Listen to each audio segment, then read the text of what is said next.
My name is Emily. I'm 34 and married to Michael, the love of my life. We live in a cozy house I got from my parents, in a quiet suburb. Michael and I have been trying to have a baby, but it hasn't been easy. I've had miscarriages, and each one hurts a lot. Michael is a kind man who always helps his family. His mom, Mrs. Thompson, and his sister, Laura, who is divorced and has 2 kids, often rely on him. They live together, and Laura struggles to make ends meet.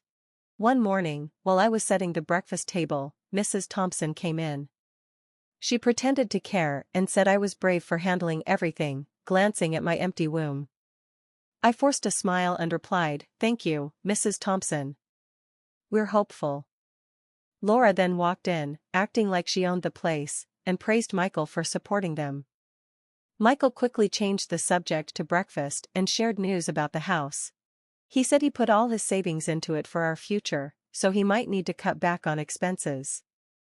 Mrs. Thompson looked upset, and Laura dropped her fork, saying they depended on him. Michael replied gently but firmly that we needed to plan for our future too. After breakfast, as Michael left for work, Mrs. Thompson pulled me aside. She whispered that if I couldn't give Michael a child, he might rethink our relationship. I felt a lump in my throat but said, "Michael and I are in this together. We'll figure it out." As they drove away, I stood at the door, knowing things were about to get tough. My home, which felt like a sanctuary, was turning into a battleground. Life at home became a balancing act. Michael left early and came back late, tired and unaware of the tension. The days were long, filled with silent struggles. On Wednesdays, Laura usually dropped off her kids, treating our home like free daycare. I was making coffee when Laura came in with her kids. She told me to help them with homework while she ran errands, barely looking at me. I tried to keep my voice calm, but I wanted to say I had things to do too. She waved me off, saying I could manage. After she left, I sat with her kids, Ella and Max, trying to help with their homework, but my mind kept going back to how Laura saw me as just a helper. Later, Mrs. Thompson came over without knocking, acting like she owned the place. She sat down and said she was worried I wasn't taking good care of Michael. "A man needs his wife to support him," she added, looking me over. "I do my best, Mrs. Thompson." "Michael knows that," I replied, feeling my cheeks get warm. She sighed dramatically, showing her disappointment. "Well, I suppose you do what you can, but remember, a happy husband makes a happy home. Right now, this house doesn't feel very happy." Her words hurt, but I stayed calm. "I'll keep that in mind," I said, even though I wanted to tell her how unfair she was being. When evening came and Michael got home, the mood shifted. Mrs. Thompson became the loving mother, and Laura acted like a caring sister. They laughed and chatted with Michael, making the house seem cheerful, but I knew it was all a show. Behind closed doors, their true colors showed: selfishness and indifference. I felt stuck in the middle, hoping things would improve someday. The situation at home started to wear me down. Laura's demands, and Mrs. Thompson's subtle digs, became part of my daily life. Talking to Michael about his family felt pointless, he just didn't see what I faced every day. One evening, after a particularly tough day, I decided to talk to Michael again. We were in the living room, the TV on but neither of us really watching. "Michael, we need to talk about your mother and Laura," I said, turning off the TV. He looked surprised. "What about them? They're here all the time and it's really getting to me. Laura drops off her kids without asking, and your mother makes me feel small." Michael sighed and ran his hand through his hair. "Emily, they're family. They're going through a tough time. We need to be there for them. But what about us? What about our life together?" I asked, feeling frustrated and sad. He was quiet for a moment, then said, "I know it's hard, but they need me. Can't you try a little harder for me? Try harder? I'm at my breaking point. I need you to see that." There was a heavy silence between us. Finally, Michael stood up. "I need some air," he said, and left the house. I sat alone, feeling more isolated than ever. The man I loved, who I thought would be my partner, seemed lost in his duty to a family that didn't respect me or our marriage. The next day, things got worse. Laura came over unannounced, as usual, but this time she brought boxes of her things. "What's all this?" I asked, confused, as she started to fill the living room. "I'm moving in for a while. Mom's house is too cramped with the kids," she said, acting like it was normal. "Moving in here?" I couldn't hide my shock. "Just for a bit." "You don't mind, do you?" "After all, we're family," she smiled, but it didn't reach her eyes. I stood there, watching my home, my sanctuary, slowly being taken over. It felt like an invasion. I felt a deep sense of loss, not just for the peace of my home, but for the understanding and support I desperately needed from Michael. That night, lying in bed, I realized something had to change. I couldn't keep living like this, constantly feeling pushed to the edge in my own home. I had reached my breaking point, and it was time to make some tough decisions for my sanity and my marriage.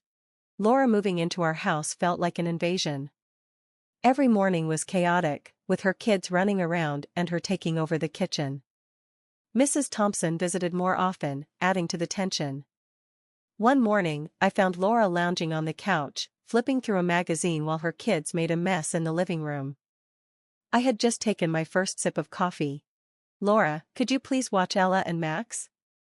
They're making quite a mess," I said, trying to keep my tone light. She glanced up, unfazed. "Oh, they're just kids, Emily. Let them be. You're too uptight." I felt a surge of frustration. "It's not about being uptight. This is still my house, and I'd like to keep it somewhat orderly." Laura rolled her eyes and went back to her magazine. "Fine, I'll handle it, but you could be a little more accommodating, you know." Her words stung, and I left the room feeling angry and helpless. Later that day, Mrs. Thompson arrived without knocking, as usual, and immediately started criticizing me. "Emily, dear, this place is a mess. What have you been doing all day?" she asked, looking around with disdain. "I've been trying to work from home, Mrs. Thompson." "It's not easy with the kids around," I replied, my patience wearing thin. She sighed and shook her head. "A good wife would manage better. You should take lessons from Laura. She knows how to handle a household." I bit my lip, holding back the retort I wanted to say. Arguing with her felt pointless. That evening, when Michael came home, the house buzzed with his mother's and sister's laughter. They transformed into a picture-perfect family in his presence. I watched from the kitchen, feeling like an outsider in my own home. When Michael came in for a drink, I couldn't hold it in any longer. "Michael, this can't go on. Your sister and your mother are taking over our home." "I feel like I'm living in a stranger's house," I said, my voice trembling with emotion. He looked surprised and then concerned. "Emily, I had no idea it was this bad." "I'm sorry. I'll talk to them." His words offered a glimmer of hope, but deep down, I wondered if anything would really change. The invasion of my space had taken its toll, and I wasn't sure how much more I could take. The house that once felt like a haven now felt like a battleground, and I was losing ground every day. Then, the day unraveled into a nightmare. Laura and Mrs. Thompson burst in, their faces twisted with a glee that sent chills down my spine. "Emily, pack your things. You need to leave now," Laura announced, barely able to contain her excitement. Stunned, I stammered, "What? Why should I leave my own house?" Mrs. Thompson smiled in a way that made my blood run cold. "Oh dear, didn't you hear? A policeman just called. Michael was hit by a car near his work. He's dead. And now, everything here is ours." My world stopped. "Dead? Michael can't be." I couldn't finish the sentence, my words dissolving into a sob. "That's right, and since you have no children, this house reverts to his family, us.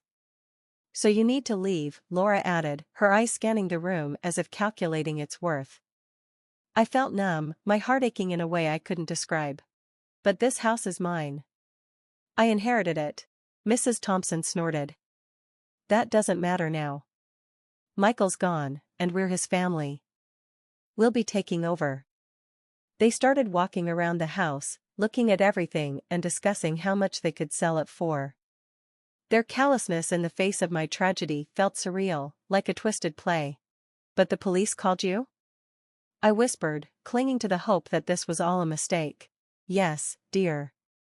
They identified him by his broken cell phone, Mrs. Thompson said casually, examining a vase as if deciding its fate. I sank into a chair, my mind racing to grasp the reality of Michael's death and the vultures circling around me.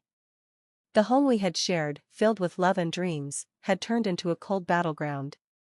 As they continued their morbid appraisal, something inside me broke. I was supposed to be mourning my husband, not defending my home against these scavengers. But a small, defiant part of me began to rise.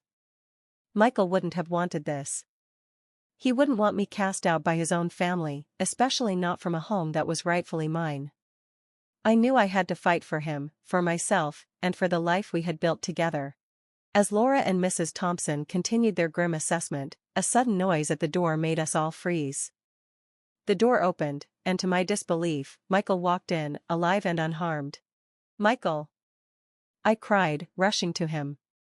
"What's going on here?" he asked, his eyes moving from my tear-streaked face to the shocked faces of his mother and sister.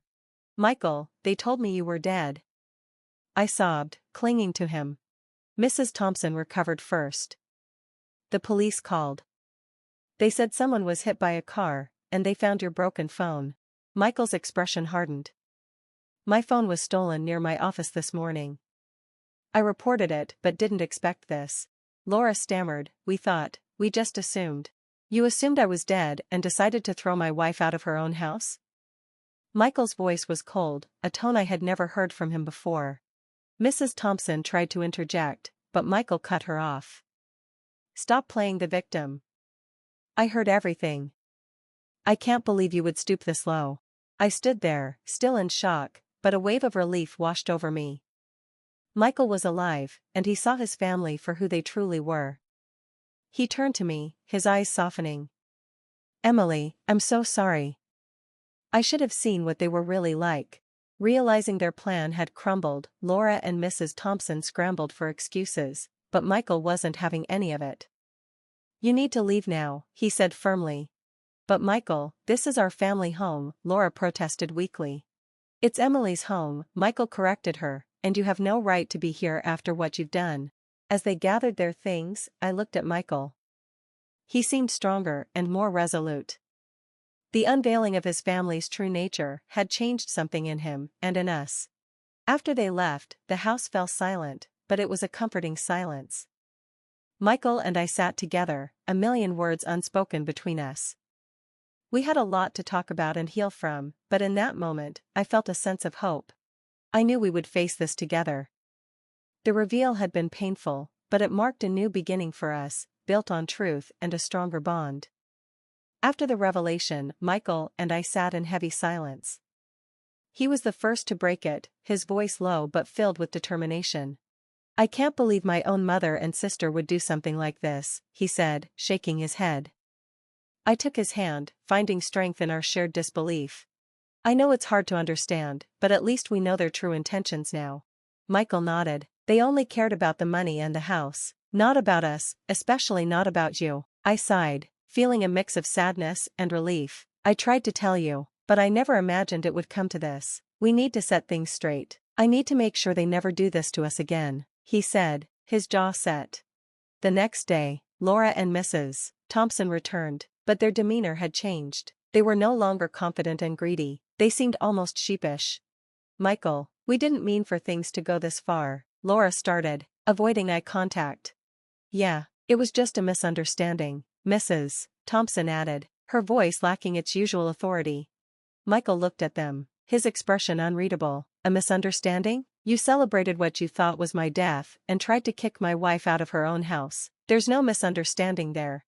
I stood by Michael, feeling proud of his resolve. Laura fidgeted, looking anywhere but at us. "We just thought we were losing everything. We panicked." "And that justifies your actions?" Michael's tone was incredulous. Mrs. Thompson tried to reach out to him. "Michael, you're our family, we just got scared."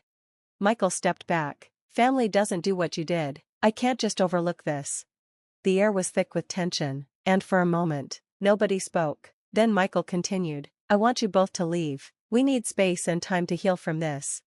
Laura and Mrs. Thompson exchanged glances, realizing the gravity of the situation. Without another word, they left, their heads bowed. Once they were gone, Michael turned to me. I'm sorry, Emily, for everything. I should have listened to you. I hugged him, feeling a weight lift off my shoulders. It's okay, Michael, we'll get through this together. That evening, as we sat in our living room, the house felt like ours again. The intentions of Laura and Mrs. Thompson had been exposed, and in facing that ugly truth, Michael and I had found a new sense of unity. We were ready to move forward, leaving the pain and deceit behind us. A few days later, life seemed to return to some normalcy, until Mrs. Thompson and Laura showed up again, acting as if nothing had happened. They barged into the living room where Michael and I were sipping our morning coffee. Michael, we've been thinking, we still need your financial support, for the kids and the house, Mrs. Thompson stated, her tone demanding. Yes, Laura chimed in. Michael, you can't just abandon your nephews, they need your help. I looked at Michael, sensing his growing frustration. He set down his cup calmly, though anger simmered beneath. Mom, after everything that's happened, you still expect me to support you financially? His voice was steady but firm. Yes, it's your duty as a son and a brother, Mrs. Thompson insisted, her eyes hard. Michael stood up, his resolve clear. No, Mom, I've made my decision. I'm not going to continue supporting you like before. I have my own family to think about. Laura's face flushed with anger. But you have nephews, Michael, they need money. Michael looked at her and then at me. I will support my nephews, but in a much more limited way. Emily and I have plans, we're going to adopt a child. I gasped, joy washing over me. Adoption. The idea filled me with unexpected happiness. Mrs. Thompson and Laura exchanged furious looks. You're choosing strangers over your own blood, Laura spat. It's not about that, Laura, it's about building the family I choose, Michael replied, his gaze unwavering. With no more words, Mrs. Thompson and Laura stormed out, leaving tension in the air. Once they were gone, Michael turned to me, his expression softening. Emily, adopting a child is just the beginning. I believe we will have our own children one day too.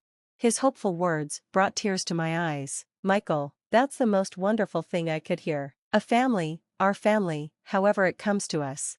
We embraced, a sense of peace enveloping us. The challenges with his family had only strengthened our bond. Looking to the future, we saw a world of possibilities, a world where our love could extend to a child in need and maybe, one day, to children of our own. The chapter of struggles and pain was closing, and a new chapter full of hope and love was beginning. Together, we were ready to write it, one day at a time.